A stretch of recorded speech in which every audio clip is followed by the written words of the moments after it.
नमस्कार. अस्सल मराठी किचनमध्ये तुमचं स्वागत आहे. तर आज आपण एकदम टेस्टी असे मिक्स भाज्यांचे पकोडे बनवणार आहोत.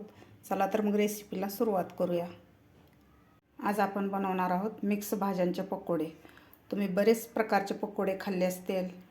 कांदा पकोडे, पालक पकोडे, बरेच प्रकारचे पकोडे खाल्ले असतील. पण आज आपण मिक्स भाज्यांचे पकोडे बनवणार आहोत आणि खायला हे खूप टेस्टी लागतात आणि लहान मुलांनासुद्धा खूप आवडतात. लहान मुलं भाज्या खात नाहीत, तर तुम्ही अशा प्रकारे जर पकोडे करून दिले तर ते आवडीनं खातात. तर त्यासाठी घेतलेले आहेत इथं मीडियम साईजचे 2 कांदे मी उभे कापून घेतलेले आहेत. थोडीशी पत्तागोबी घेतलेली आहे मी कापून. फ्लावर घेतलेलं आहे थोडंसं मी कापून. एक बटाटा मीडियम साईजचं त्याच्यावरची साल काढून कापून घेतलेलं आहे. छोटे 2 गाजर कापून घेतलेले आहेत मी. थोडेसे असे फ्रेश ताजे मटार घेतलेले आहेत. त्यासाठी लागणारे आपल्याला 1 वाटी बेसन पीठ. जेवढं पाहिजे तेवढंच आपण बेसन पीठ वापरणार आहोत. इथं मी 4 चमचे तांदळाचं पीठ घेतलेलं आहे. तांदळाच्या पिठानं असे आपले पकोडे असे खुसखुशीत होतात आणि थोडेसे असे क्रिस्पी होतात. इथं मी कोथिंबीर घेतलेली आहे थोडीशी मी कापून बारीक. चवीपुरतं मीठ. अर्धा चमचा कश्मीरी लाल तिखट घेतलेलं आहे. 10 ते 12 लसणाच्या पाकळ्या खलबत्त्यामध्ये अशा कुटून घेतलेल्या आहेत.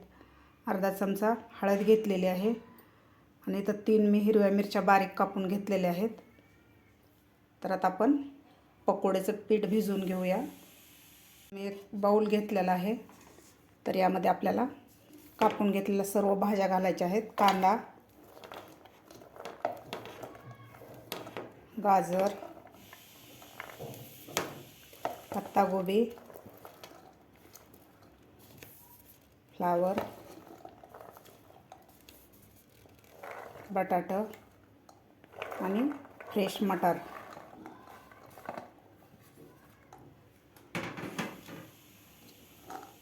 आता यामध्ये घालायचं आपल्याला डाळीचं पीठ घालायचं आहे. थोडंसं ठेवलेलं आहे. आपण लागलं तरच आपण नंतर घालणार आहोत. त्यानंतर तांदळाचं पीठ, कोथिंबीर, हिरवी मिरची, हळद, लाल तिखट, बारीक करून घेतलेला लसूण आणि चवीपुरतं मीठ घालायचं आहे आपल्याला. आता आपल्याला हे व्यवस्थित मिक्स करून घ्यायचं आहे सगळं.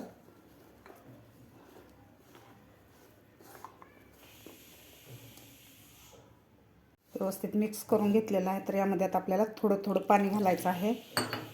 एकदम पाणी नाही घालायचं आपल्याला. थोडं थोडं पाणी घालून हे भिजवून घ्यायचं आहे. कारण यामध्ये भाज्या घातलेल्या आहेत त्यामुळं भाज्यालासुद्धा पाणी सुटतं. त्यामुळं आपल्याला थोडं थोडं पाणी घालून हे मिक्स करून घ्यायचं आहे.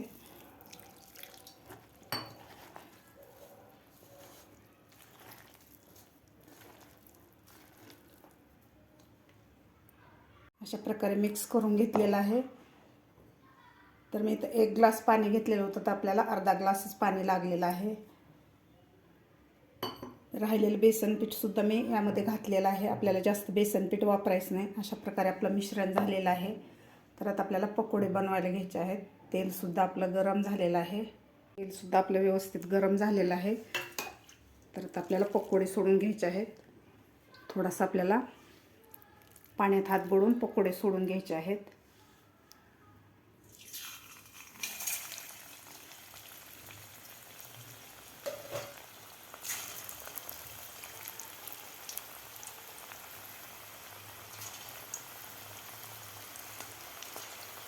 जेवढे आपल्याला कढईत बसेल एवढे पकोडे सोडून घ्यायचे आहेत.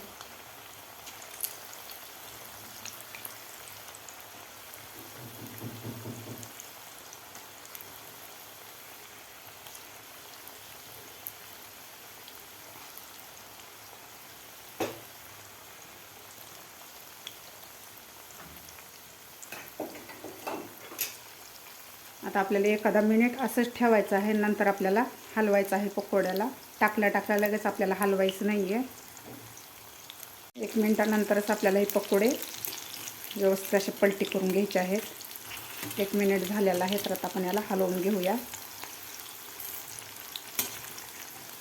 चवीला अप्रतिम लागतात असे केलेले पकोडे.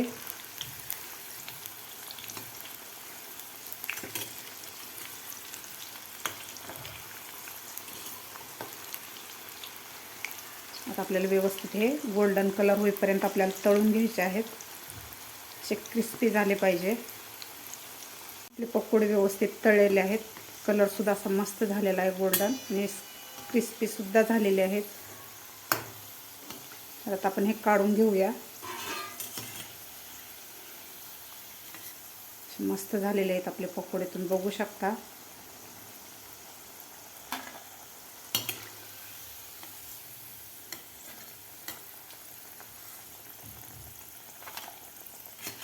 सगळे पकोडे आपल्याला काढून घ्यायचे आहेत.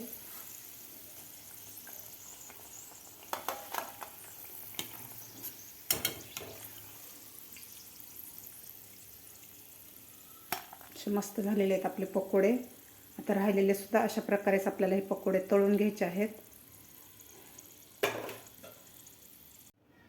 झटपट असे आपले मिक्स भाज्यांचे पकोडे तयार झालेले आहेत. तुम्ही बघू शकता असे मस्त क्रिस्पी झालेले आहेत आणि कलरसुद्धा असा मस्त आलेला आहे.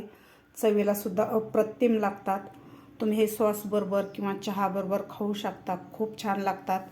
लहान मुलं तर आवडीनं खातात. तुम्ही सुद्धा नक्की करून बघा. तुम्हाला माझी आजची रेसिपी कशी वाटली हे नक्की कमेंट करून सांगा. माझा व्हिडिओ आवडल्यास लाईक, शेअर आणि सबस्क्राईब करायला विसरू नका. बाजूच्या बेल आयकॉनवर क्लिक करा म्हणजे माझ्या व्हिडिओचे नोटिफिकेशन तुम्हाला सर्वात आधी मिळतील. संपूर्ण व्हिडिओ पाहिल्याबद्दल तुमचे धन्यवाद.